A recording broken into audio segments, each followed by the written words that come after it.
एक छोटा सा गांव था जहां सभी आपस में खुशी के साथ रहते थे। गांव के पास एक गहरा जंगल भी था जिसके अंदर कुछ अनोखा छिपा हुआ था। इस जंगल में एक सुंदर और चमकदार जादुई घड़ा था जिसके बारे में गांव वाले भी जानते थे, लेकिन अंदर जाने की हिम्मत किसी में नहीं थी। एक दिन गांव के एक बुद्धिमान और जिज्ञासु बच्चा रोहन ने फैसला किया कि वह जादुई घड़े के पास जाएगा।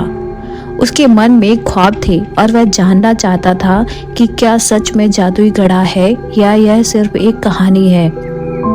जंगल के अंदर चलने के बाद रोहन ने जादुई घड़े को ढूंढने की कोशिश शुरू की।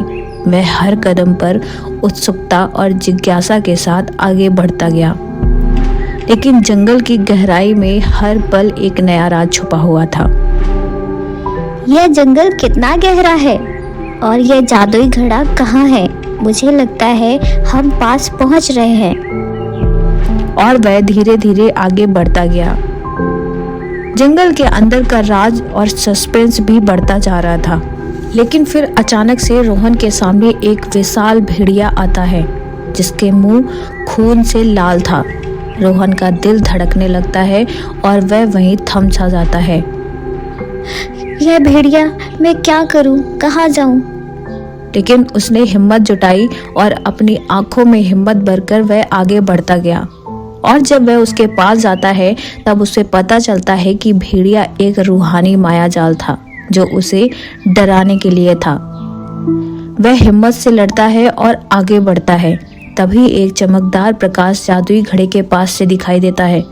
रोहन का मन खुशी से भर जाता है और वह जल्दी से उसके पास पहुंचता है। यह रहा जादुई घड़ा। अब मुझे जानना होगा कि इसमें क्या है। जादुई घड़ा चमकता है और एक आवाज आती है।